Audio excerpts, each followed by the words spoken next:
نحمده ونصلي على رسوله الكريم اما بعد فاعوذ باللہ من الشیطان الرجیم بسم اللہ الرحمن الرحیم 7 مرتبہ جس مقصد کے لیے پڑھیں مسئلہ حل۔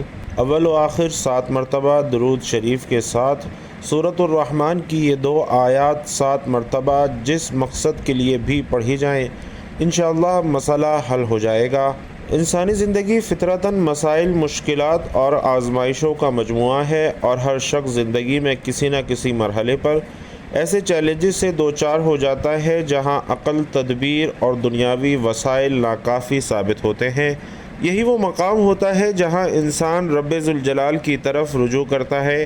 قرآن مجید جو کہ سراپے ہدایت و شفا ہے، ان مواقع پر روشنی کا مینار بن کر سامنے آ جاتا ہے۔ اللہ تعالیٰ نے قرآن پاک میں بارہا فرمایا ہے کہ یہ کتاب صرف الفاظ کا مجموعہ نہیں بلکہ ہر آیت میں شفا، رحمت اور ہدایت کا خزانہ ہے۔ تو ناظرین، اسی سلسلے میں سورۃ الرحمن کی ایک انتہائی خاص اہمیت ہے۔ یہ سورت قرآن مجید کی ایک ایسی عظیم سورت ہے جس میں اللہ تعالیٰ کی نعمتوں کا بار بار تذکرہ آیا ہے، اور ہر تذکرے کے بعد ایک ہی آیت کا اعادہ ہوتا ہے، فَبِأَيِّ آلَاءِ رَبِّكُمَا تُكَذِّبَانِ۔ اور یہ آیت در حقیقت انسان کے دل و دماغ کو جھنجھوڑتی ہے کہ وہ غور کرے، شکر ادا کرے اور اللہ تعالیٰ کی رحمتوں کو پہچانے۔ اسی صورت کی 2 خاص آیات ایسی ہیں جنہیں اگر 7 مرتبہ کسی خاص مقصد کے لیے پڑھا جائے، اول و آخر 7 مرتبہ درود پاک کے ساتھ، تو اللہ کے فضل سے وہ مسئلہ حل ہو جاتا ہے۔ ان آیات کی روحانی تاثیر، ان کا مفہوم اور اس وظیفے کا اثر ایک ایسا موضوع ہے جس پر روشنی ڈالنا وقت کی اہم ضرورت ہے۔ لیکن ہمارا تو مسئلہ یہ ہے کہ ہم ایسی باتوں کے لیے وقت کی کمی کا شکار ہو جاتے ہیں۔ 3 گھنٹے فلموں میں بتا دیں گے، موبائل پر گھنٹوں ریلز دیکھتے رہیں گے، لیکن جہاں دین کی بات کا حکم آئے گا وہاں ہی ہم نالاں ہو جائیں گے کہ آپ بہت بات کرتے ہیں۔ بھائیوں اور بہنوں، کوئی بھی فضائل، کوئی بھی اعمال بتانے کے ساتھ ساتھ ان کے فضائل پر روشنی ڈالنا بھی ضروری ہوتا ہے تاکہ وہ بات آپ کے ذہنوں میں راسخ ہو جائے۔ اسی لیے دین کی باتوں کے لیے بھی تھوڑا سا وقت نکالیے، انشاءاللہ آپ ہی کا فائدہ ہوگا۔ آج کے دور میں لوگ نفسیاتی، روحانی، معاشی اور خاندانی مسائل میں الجھے ہوئے ہیں۔ ایسے میں اگر انہیں قرآن سے جڑنے کا رستہ دکھایا جائے تو نہ صرف ان کے مسائل حل ہو سکتے ہیں بلکہ وہ روحانی سکون اور اللہ سے تعلق کی مٹھاس بھی محسوس کر سکتے ہیں۔ قرآنی وظائف کا دائرہ بہت وسیع ہے، لیکن جب بات مخصوص آیات کی ہو جن کا ذکر احادیث میں بھی آیا ہے یا جنہیں اولیاء کرام نے آزمایا ہوا ہے، تو ان کی اہمیت بھی کئی گنا بڑھ جاتی ہے۔ سورۃ الرحمن کی یہ 2 آیات بھی انہی میں شامل ہیں۔ ان آیات کو 7 مرتبہ پڑھنے کا جو طریقہ وارد ہوا ہے وہ ایک مجرب اور آزمودہ عمل ہے، اور اس کے اثرات صرف روحانی نہیں بلکہ جسمانی، معاشی اور نفسیاتی سطح پر بھی ظاہر ہوتے ہیں۔ آج کی اس ویڈیو میں ہم ان آیات کے فضائل، ان کے شان نزول، روحانی فوائد اور مخصوص مقاصد کے لیے پڑھنے کے طریقے آپ کو بتائیں گے۔ ہم یہ بھی دیکھیں گے کہ ان آیات کو کن کن مشکلات میں پڑھا گیا اور کیسے اللہ نے لوگوں کی دعائیں قبول فرمائی۔ لیکن اس سے پہلے آپ سے گزارش ہے کہ اللہ تعالیٰ کا انتہائی طاقتور نام، جس کے نام پر یہ سورت بھی ہے، یعنی یا رحمانو، کمنٹ باکس میں خیر و برکت کے لیے ضرور لکھ دیجئے۔ تو ناظرین، سورۃ الرحمن کا نام اللہ تعالیٰ کے ایک نام پر رکھا گیا ہے، اور اس سورت میں خدا کے فضل کی مثالیں دی گئی ہیں اور اللہ کے مختلف تحائف کی اہمیت کو دہرایا گیا ہے۔ سورۃ الرحمن ہمیں رحمت الہی کے تصور پر غور کرنے کی ترغیب دیتی ہے۔ اللہ تعالیٰ نے ہمیں مختلف تحائف دیے ہیں، یہ دنیا بھی ایک تحفہ ہے۔ درخت، کھانا پینا، ہمارے ارد گرد کا ماحول، ہوا پانی، صحت مند جسم، خاندان، دوست، احباب، سب کچھ ایک تحفہ ہے، اور ہم سب اس کو قدر کی نگاہ سے نہیں دیکھتے، لیکن آخر میں اس طرح کے ہر تحفے کی اہمیت ہوتی ہے۔ سورۃ الرحمن ہمیں یاد رکھنے میں مدد کرتی ہے کہ اس طرح کے تمام خدائی احسانات ایسی چیز نہیں ہیں جن سے ہمیں غفلت برتنی چاہیے۔ یہ آیت دہرانے سے کہ یہ تمہارے رب کی نعمتیں ہیں جنہیں تم جھٹلاتے ہو، یہ صورت ہمیں بتاتی ہے کہ ہم اپنے رب کی کسی نعمت کا انکار نہ کریں۔ ناظرین، اس وقت کے مطابق کافر مسلسل اور مکروہ طور پر حق کا انکار کر رہے تھے اور مسلمانوں پر کھلے عام تشدد کر رہے تھے۔ در حقیقت جھلڈانے والوں کے لیے ایک مستقل نصیحت تھی جو غرور اور ناشکری میں اندھے تھے، اور مسلمانوں پر بغیر کسی اشتعال کے حملہ کرتے اور قتل کر دیتے تھے۔ سورۃ الرحمن اللہ کی رحمتوں کی لامحدود فہرست کو انتہائی خوبصورتی سے پیش کرتی ہے۔ یہ دلوں کو چھو لیتی ہے اور سچے ایمان والوں کی آنکھوں میں آنسو لے آتی ہے۔ انسانوں میں حق کو نظر انداز کرنے کی کمزوری ہے اور ہم جانتے ہیں کہ یہ دنیا اور اس کی ہر چیز فانی ہے۔ اس کے باوجود ہم دنیاوی دولت اور آسائشوں کے حصول میں دیوانہ ہو جاتے ہیں۔ ہمیں اس بات کا علم ہونا چاہیے کہ زندگی میں ہمارے پاس جو کچھ ہے وہ مستقل نہیں ہے۔ ہمارے خاندان اور دوست احباب ہمیں چھوڑ سکتے ہیں، اچھی صحت میں کمی آ سکتی ہے، ہماری دولت ختم ہو سکتی ہے، لیکن پھر بھی ہم مغرور اور متکبر رہتے ہیں۔ سورۃ الرحمن بار بار ہمیں اللہ کا شکر ادا کرنے کی یاد دلاتی ہے، کیونکہ ہمارے پاس جو کچھ بھی ہے وہ ہمارے لیے اللہ کا تحفہ ہے۔ ہمیں چاہیے کہ ہم دنیا کے لیے کام کریں اور نیک اعمال میں مشغول ہوں اور اللہ ہی کو راضی کرنے کی کوشش کریں۔ ہمیں یہ بھی معلوم ہونا چاہیے کہ مسلمان ہونے کی حیثیت سے سورۃ الرحمن کو دل سے سیکھنا امن اور سکون کا باعث ثابت ہو سکتا ہے۔ اپنے آپ کو اللہ کے مختلف احسانات کی یاد دلا کر ہم تناؤ اور ذہنی دباؤ کا مقابلہ کر سکتے ہیں اور اپنے ایمان کو بھی مضبوط کر سکتے ہیں۔ حضرت علی رضی اللہ تعالیٰ عنہ کی روایت ہے کہ حضور اکرم صلی اللہ علیہ وسلم نے فرمایا کہ ہر چیز کی ایک زینت ہے اور قرآن کی زینت سورۃ الرحمن ہے۔ اسی طرح سیدہ فاطمہ زہرا رضی اللہ تعالی عنہا سے روایت ہے کہ رسول کریم صلی اللہ علیہ وسلم نے فرمایا، سورۃ الحدید، سورۃ الواقعہ اور سورۃ الرحمن کی تلاوت کرنے والے کو زمین و آسمان کی بادشاہت میں ساکن الفردوس یعنی جنت الفردوس کا مکین پکارا جاتا ہے۔ بھائیوں اور بہنوں، قرآن مجید کی یہ ایک ہی صورت ہے جس میں انسان کے ساتھ زمین کی دوسری با اختیار مخلوق یعنی جنوں کو بھی براہ راست خطاب کیا گیا ہے، اور دونوں کو ہی اللہ تعالیٰ کی قدرت کے کمالات، اس کے بے حد و حساب احسانات، اسی کے مقابلے میں ان کی عاجزی اور بے بسی، اور اس کے حضور ان کی جواب دہی کا احساس دلا کر اس کی نافرمانی کے انجام بد سے ڈرایا گیا ہے اور فرما برداری کے بہترین نتائج سے آگاہ کیا گیا ہے۔ اگرچہ قرآن پاک میں متعدد مقامات پر ایسی تصریحات موجود ہیں جن سے معلوم ہوتا ہے کہ انسان کی طرح جن بھی ایک ذی اختیار اور جواب دہ مخلوق ہیں، جنہیں کفر اور ایمان اور طاقت و عصیان کی آزادی بخشی گئی ہے، اور ان میں بھی انسانوں ہی کی طرح مومن اور مطیع و سرکش پائے جاتے ہیں، اور ان کے اندر بھی ایسے گروہ موجود ہیں جو انبیاء علیہم السلام اور کتب آسمانی پر ایمان لائے ہیں۔ لیکن یہ صورت اس امر کی قطعی صراحت کرتی ہے کہ رسول اللہ صلی اللہ علیہ وسلم اور قرآن مجید کی دعوت جن و انس دونوں کے لیے ہے، اور حضور علیہ السلام کی رسالت صرف انسانوں تک محدود نہیں ہے۔ سورت کے آغاز میں تو خطاب کا رخ انسانوں کی طرف ہے ہی، کیونکہ زمین کی خلافت انہیں حاصل ہے اور خدا کے رسول انہی میں آئے اور خدا کی کتابیں بھی انہی کی زبانوں میں نازل کی گئی، لیکن آگے چل کر انسان اور جن دونوں کو یکساں مخاطب کیا گیا ہے اور ایک ہی دعوت دونوں کے سامنے پیش کی گئی ہے۔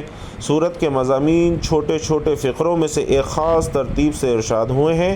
آیت 1 سے 4 تک یہ مضمون بیان فرمایا گیا ہے کہ اس قرآن کی تعلیم اللہ تعالیٰ کی طرف سے ہے، اور یہ عین اس کی رحمت کا تقاضا ہے کہ وہ اس تعلیم سے نوع انسانی کی ہدایت کا سامان کرے، کیونکہ انسان کو ایک ذی عقل و شعور مخلوق کی حیثیت سے اسی نے پیدا کیا ہے۔ آیت نمبر 5 اور 6 میں بتایا گیا ہے کہ کائنات کا سارا نظام اللہ کی فرما روائی میں چل رہا ہے، اور زمین و آسمان کی ہر چیز اس کے تابع فرما ہے، اور کوئی دوسرا نہیں ہے جس کی خدائی چل رہی ہو۔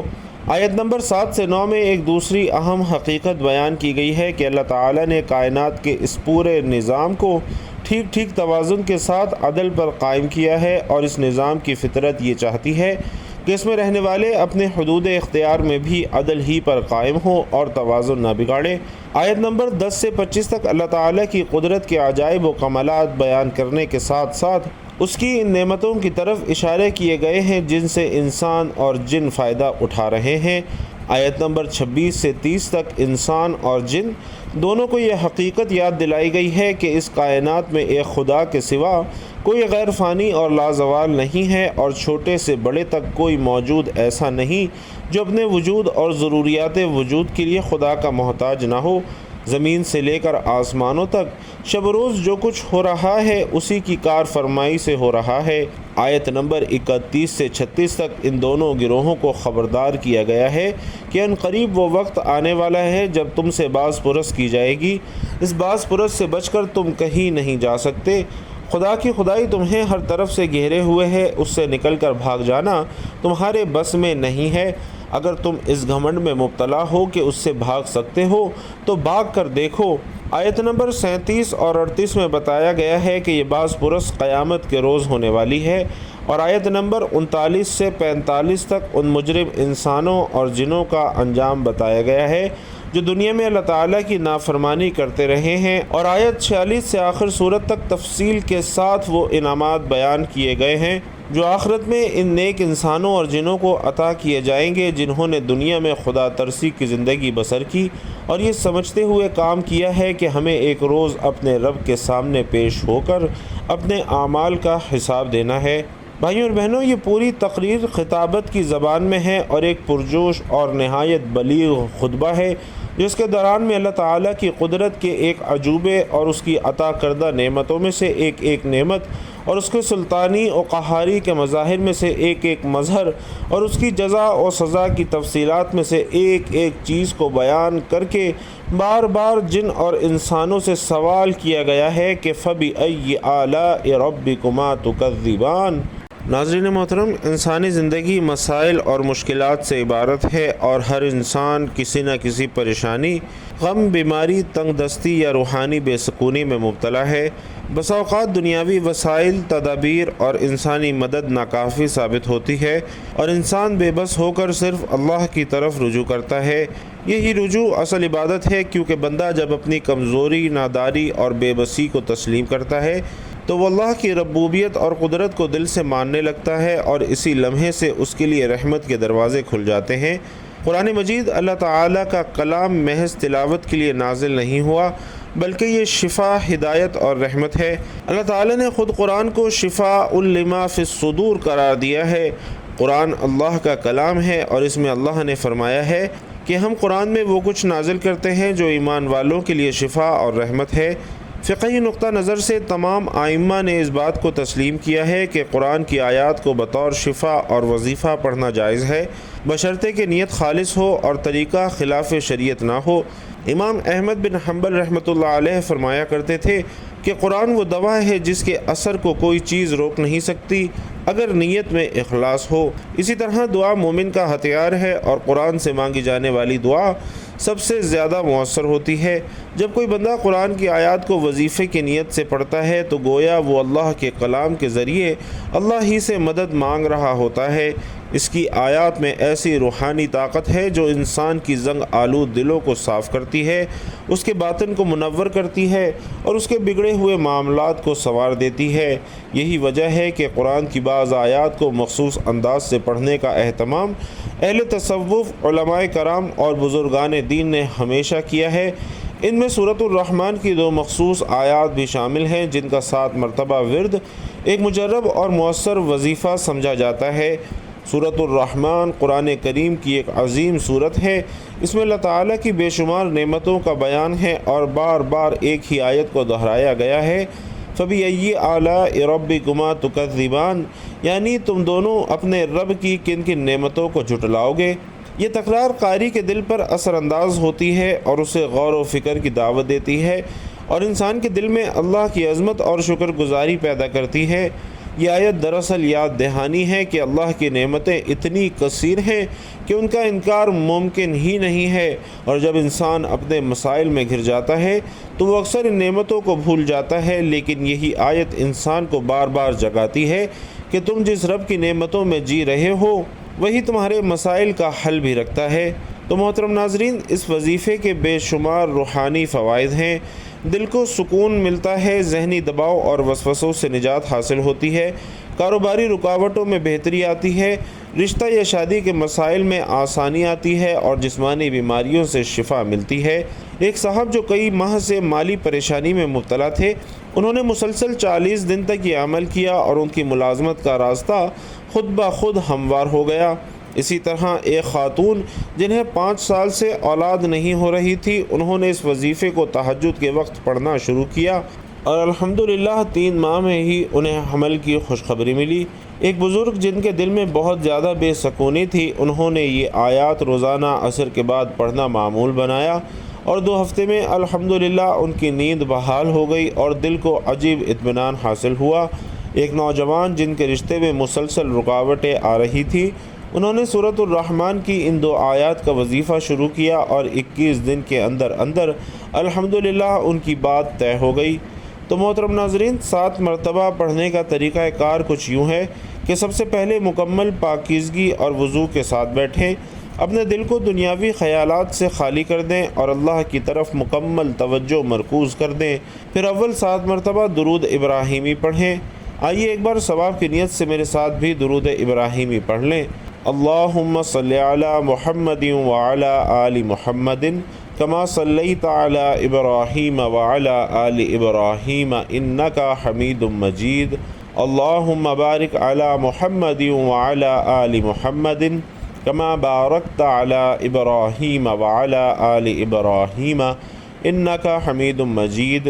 درود پاک پڑھنے کے بعد سورۃ الرحمن کی وہ 2 آیات فَبِأَيِّ آلَاءِ رَبِّكُمَا تُكَذِّبَانِ فَيَوْمَئِذٍ لَا يُسْأَلُ عَنْ ذَنبِهِ إِنسٌ وَلَا جَانٌ، ان دونوں کو 7 مرتبہ پڑھا جائے اور آخر میں پھر 7 مرتبہ درود شریف پڑھ کر یہ عمل کسی بھی جائز مقصد کے لیے کیا جا سکتا ہے۔ بیماری سے شفا، قرض سے نجات، رشتے کی آسانی، کاروبار میں برکت، دشمن کے شر سے حفاظت یا روحانی سکون کے لیے، الغرض آپ کا کوئی بھی مقصد ہو، آپ یہ وظیفہ کر سکتے ہیں۔ اس وظیفے کا سب سے اہم پہلو یہ ہے کہ یہ قرآن کی آیات پر مشتمل ہے اور قرآن میں اللہ تعالیٰ نے خود فرمایا ہے کہ اس میں شفا ہے۔ سورۃ الرحمن کی یہ آیات نہ صرف دل کو سکون دیتی ہیں بلکہ خاص روحانی کیفیت پیدا کرتی ہیں، اور جب بندہ یقین کے ساتھ ان آیات کو دہراتا ہے تو وہ اللہ کی قدرت اور رحم کو محسوس کرتا ہے۔ یہ عمل اگر مسلسل 40 دن تک کیا جائے تو انشاءاللہ واضح تبدیلی محسوس ہوگی۔ بے شمار افراد نے اس وظیفے کو آزمایا اور اللہ کے فضل سے ان کی مشکلات آسان ہوئیں۔